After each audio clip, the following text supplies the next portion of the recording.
Ja, ich begrüße jetzt zu unserem Interview zum Thema Energiegenossenschaften Frau Helga Webel aus Kassel. Sie ist dort Vorständin der Energiegenossenschaft Bürgerenergie Kassel und Söhre e.G. und wird uns das Konzept dieser Genossenschaft genauer vorstellen in diesem Gespräch. Herzlich willkommen, liebe Frau Weber, guten Morgen und gerne dürfen Sie sich auch selbst kurz vorstellen und gleich einsteigen ins Thema. Guten Morgen, Frau Bayer. Vielen Dank für Ihren Anruf. Ich freue mich, dass ich von unserer Genossenschaft ein bisschen was erzählen kann. Begonnen hat die Geschichte in 2012, Fahrt aufzunehmen, muss man sagen. Vorher gab es, das ist, glaube ich, ganz wichtig, den politischen Beschluss in der Stadt, dass die stadteigenen Werke versuchen sollten, mal eruieren sollten, ob es möglich ist, verstärkt in erneuerbare Energien zu setzen, ob die Stromversorgung künftig also aus der Region kommen könne und nicht importiert werden müsse. Wir haben schon seit längerer Zeit Naturstrom hier, der kommt aber aus Norwegen. In 2012 haben die Stadtwerke zusammen mit dem Fraunhofer IEE eine Studie erstellt, aus der hervorging, dass sich die Region, also die Stadt Kassel, mitsamt dem Umland zu 170% mit Energie selbst versorgen kann. Die hohe Prozentzahl kommt dadurch zustande, dass natürlich alle Potenziale eingerechnet worden sind. Gut, haben die Stadtwerke gesagt, das ist der Auftakt für uns, hier in der Gegend mit Windkraftanlagen zu starten. Und das ist auch gut gelungen. Also 170%, muss man sagen, war klar, kann nicht erreicht werden. Aber man rechnet damit, dass 80% des Stroms aus der Region erzeugt werden können. Und nach unseren Erfahrungen muss man sagen, es geht auch mehr. Es ginge auch mehr, wenn die politischen Rahmenbedingungen entsprechend wären. Ich glaube, darauf kommen wir noch zu sprechen. Ja, genau. Dann wurde der erste Windpark konzipiert und zwar mit hauseigenen Mitteln sozusagen. Also die Projektierung erfolgt mit den kompetenten Ingenieuren der Stadtwerke. Und an diesem Windpark, das haben sich die Stadtwerke gesagt, und hat auch die Stadt gesagt, ist es also sinnvoll, um erneuerbare Energien wirklich mit einer großen Akzeptanz zu versehen, dass die Bürger beteiligt werden. Und zwar die Bürger aus der Region und nicht irgendwelche Bürger, die eine Million auf der hohen Kante haben und jetzt gerne mal hier investieren würden. Das Konzept ist also folgendes: Die Stadtwerke projektieren die Anlage und behalten mindestens 1/4 der Anteile im eigenen Portfolio, um damit zu signalisieren, wir rechnen auch damit, dass hier vernünftige Ergebnisse erzielt werden. Der restliche Anteil, mittlerweile haben die Stadtwerke auch noch mehr als 1/4 an den weiteren Windparks behalten. Der restliche Anteil wird den Kommunen der Region zur Verfügung gestellt, den Stadtwerken der Region und den Bürgerenergiegenossenschaften der Region. Es kann sich also niemand sonst, der mit viel Geld um die Ecke biegt, hier einkaufen. Bürgerbeteiligung soll breit gestreut werden, aber bei den Bürgern der Region. Und diese Aufgabe haben die Bürgerenergiegenossenschaften übernommen. Breit gestreut, da sind wir gleich bei der Frage, wie hoch sind die Anteile bei Ihnen? Also das ist ja immer der Knackpunkt zur breiten Beteiligung. Ja, also wir als Genossenschaft Kassel und Söhre erwarten, oder das heißt, wir bieten an einen Anteil für 250 Euro. Damit ist man dann Genossenschaftsmitglied und kann, wie alle, das ist Genossenschaftsgesetz, die auch mehr Anteile erworben haben, aber mit gleichem Stimmrecht in der Generalversammlung mitentscheiden. Ja, mit einem Anteil. Die Zahl der Anteile ist begrenzt auf 400. Man kann also nicht mehr als 100.000 Euro bei uns anlegen. Wir haben einige Mitglieder, die dieses Kontingent ausgeschöpft haben, aber der Durchschnitt liegt bei 31 Anteilen, also bei knapp 8.000 Euro. Das ist aber ein Schnitt. Wir haben also viele Mitglieder, die ein oder unter 4 Anteilen haben und wirklich gestreut über die ganze Bandbreite. Nochmal in 2012 sind auch weitere Bürgerenergiegenossenschaften in der Region gegründet worden, mit denen wir sehr gut zusammenarbeiten. Für die lag es sozusagen ein bisschen näher, in die Gründungsphase zu gehen, weil die Windkraftanlagen ja in der Region gebaut werden müssen. Die können nicht in der Stadt errichtet werden. Und von daher war es klar, da sind etliche Einwohner, die relativ nah an diesen Windparks wohnen. Und wie kann man dafür sorgen, dass einmal die Energiewende befördert wird und dass andererseits diejenigen, die unmittelbar vor der Nase haben, hier nicht den großen Aufstand proben.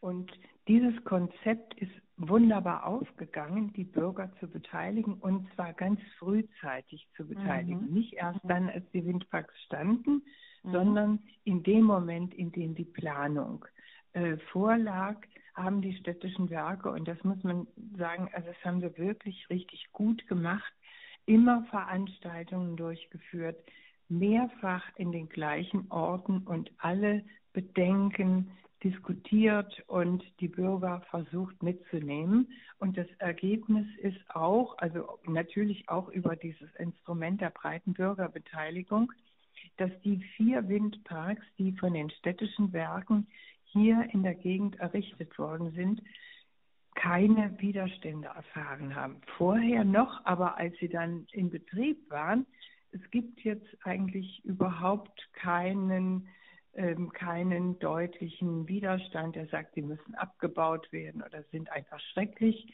Sie haben auch die Kinderkrankheiten der ersten Windparks natürlich hinter sich gelassen. Sie drehen sich nicht mehr so schnell, sind nicht mehr so laut und sie sind auch so hoch auf den Waldflächen platziert, dass sie nicht in unmittelbarer Nähe der Gebäude stehen, und sie sind relativ weit auseinander. Es gibt also nicht Windparks mit 100 Anlagen, sondern unsere Windparks haben zwischen 5 und 9 Windkraftanlagen, sodass das also nicht auch vom Landschaftsbild her man jetzt nicht sagen kann, das Landschaftsbild wird dominiert. Es verändert sich, aber ist nach wie vor eigentlich erkennbar. Gut, also damit haben Sie vielen Initiativen oder Planungen von Windenergieprojekten ja einiges voraus, gerade hier in der Region, wo ja im Moment alles stagniert. Ja, genau, das kann man sagen. Und wir könnten, oder auch die städtischen Werke mit diesem Konzept, könnten in der Region mit Akzeptanz, will ich mal behaupten, noch weitere Windparks errichten, wenn nicht die restriktiven Setzungen des Erneuerbaren Energiengesetzes dagegen stehen würden. Ausschreibungspflicht. Genau, die Ausschreibungspflicht. Und das andere, was uns Probleme macht, ist die Flächenvergabe durch das Land Hessen. Das Land Hessen, respektive Hessen Forst als Landesgesellschaft, muss, so wird jedenfalls immer behauptet, die Flächen zu dem höchst gebotenen Preis vergeben. Und dieser höchst gebotene Preis wird häufig angeboten von Projektierern, die aus ganz anderen Ecken der Region des Landes kommen und die lediglich die Projektierung durchführen. Und wenn die Windräder gebaut werden, werden diese Windräder verkauft an irgendwelche Anteilseigner. Und das führt dazu, dass häufig auf den Anlagen so große Belastungen liegen, dass die versprochenen Erträge gar nicht erwirtschaftet werden können.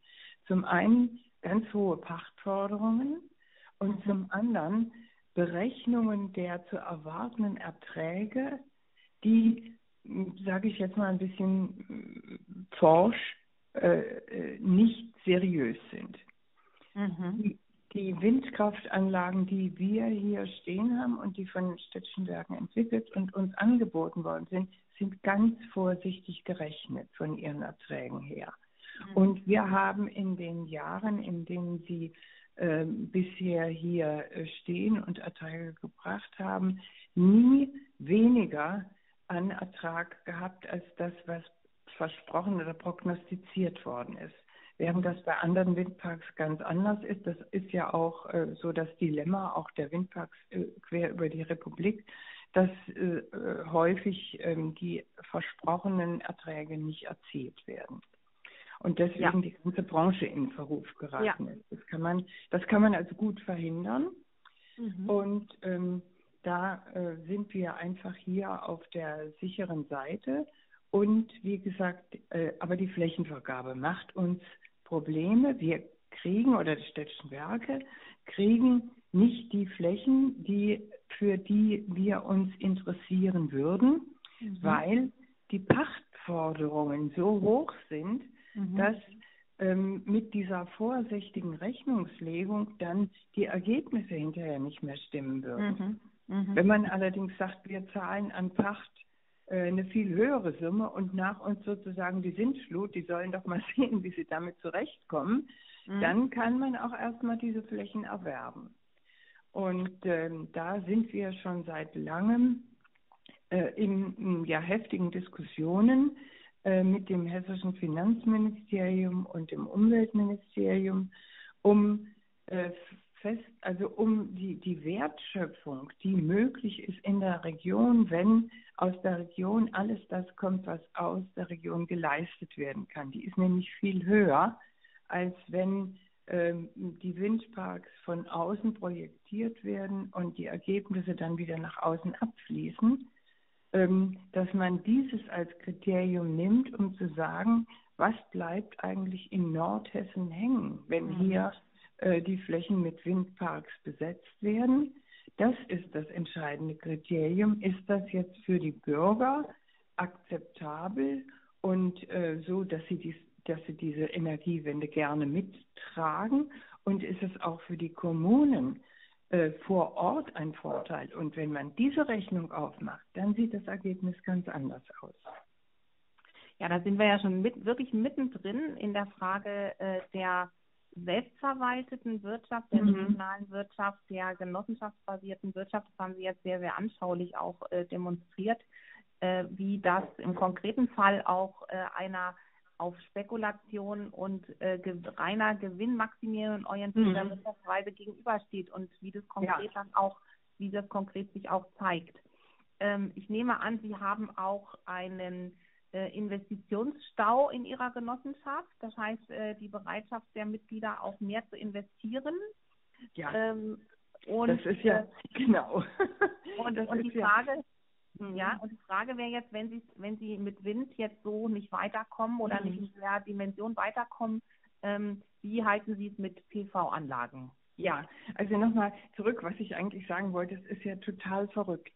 Wir haben Mitglieder, die gerne mehr Anteile zeichnen möchten. Wir haben die Anteilszeichnung jetzt auf 4 pro Jahr begrenzen müssen, weil wir nicht genügend Projekte haben. Bei den Windprojekten wären also ganz viel mehr möglich. Wir könnten viel mehr Bürger beteiligen und wir haben immer wieder Anfragen. Also die Bevölkerung trägt diese Energiewende gerne mit und würde gerne noch weiter voranschreiten. Und wir brauchen ja, wenn wir uns das politisch ansehen, auch unbedingt einen enormen Zubau an erneuerbarer Energie. In Sachen Wind ist das jetzt schwierig geworden und in Sachen PV sind wir tatsächlich jetzt verstärkt unterwegs, um PV-Anlagen auf den Dächern unserer Mitglieder anzubieten und zu bauen, aber auch auf kommunalen Dächern und auf Dächern von gewerblichen Unternehmen. Und das ist ein wesentlich mühsameres, kleinteiligeres Geschäft, aber wir sind da guten Muts, dass wir da auch demnächst vorankommen und haben schon PV-Anlagen auf 2 großen Kasseler Schulen errichtet und auf den Dächern mehrerer Mitglieder. Und wir sind mit etlichen Organisationen im Gespräch, die sich das auch überlegen. Aber auch hier wäre, sagen wir mal, politischer Rückenwind, der sagt, Leute, jeder guckt mal auf sein Dach, das kann doch wesentlich mehr als nur das, was wir bisher zur Verfügung gestellt haben. Das würde uns helfen. Das heißt jetzt mal ganz konkret, wenn Sie auf ein Mitgliederdach eine Anlage installieren als Genossenschaft, dann ist es so, dass das Mitglied in dem Fall ganz normal seine Geschäftsanteile bei Ihnen hat und die Anlage auf dem Dach gehört dann der Genossenschaft, richtig? Genau, das ist unser Konzept. Wir machen es aber auch so, wir beraten auch unsere Mitglieder und wenn die hinterher sagen, wir bauen die Anlage selbst, ist es auch in Ordnung. Also unser Ziel ist ja, sagen wir mal, vornehmlich Energiewende und das zweite Standbein ist mit den Bürgern der Region und zum Nutzen dieser Bürger. Aber wir bauen aber auch Anlagen selbst und vermieten die dann an die Mitglieder, sodass die Möglichkeit haben, die Vorteile des Eigenstroms zu nutzen. Sämtliche Beratungsleistungen und bürokratischen Wege, die da zu gehen sind, und das ist nicht unerheblich, also Stolpersteine sind im Gesetz gut montiert. Sämtliche Beratungsleistungen und steuerlichen Geschichten und sowas, das übernehmen wir, sodass das Mitglied respektive die Kommune oder wer auch immer diese Anlage dann auf dem Dach hat, letztlich sorgenfrei leben kann und vom viel günstigeren Eigenstrom profitiert und natürlich eine ganze Menge für den Klimaschutz getan hat. Das heißt, Sie sind auch jetzt ja schon in diesem ganzen professionellen Beratungsfeld unterwegs. Ja. Und das machen Sie immer noch ehrenamtlich, frage ich einfach mal so, weil das ist ja letztendlich auch schon wieder ein Geschäftszweig, der sich damit entwickelt. Sehen Sie da auch Möglichkeiten, beispielsweise noch Arbeitsplätze zu schaffen unter dem Stichwort regionale Wertschöpfung oder wie diskutieren Sie das? Ja, also wir müssen das so machen. Das haben wir beschlossen. Wir sind zwar alle gern ehrenamtlich unterwegs, haben auch relativ viel Zeit zur Verfügung, weil wir alle jenseits unserer Berufstätigkeit sind und uns sehr freuen, dass wir diese Tätigkeit jetzt noch ausüben können. Aber wir haben beschlossen, jetzt jemanden, also eine Stelle einzurichten, jemanden zu suchen, der mit seiner vollen Arbeitskraft gerade auch in die Akquise gehen kann und in die Beratung. Und damit uns einen großen Teil der augenblicklichen Aufgaben abnehmen kann.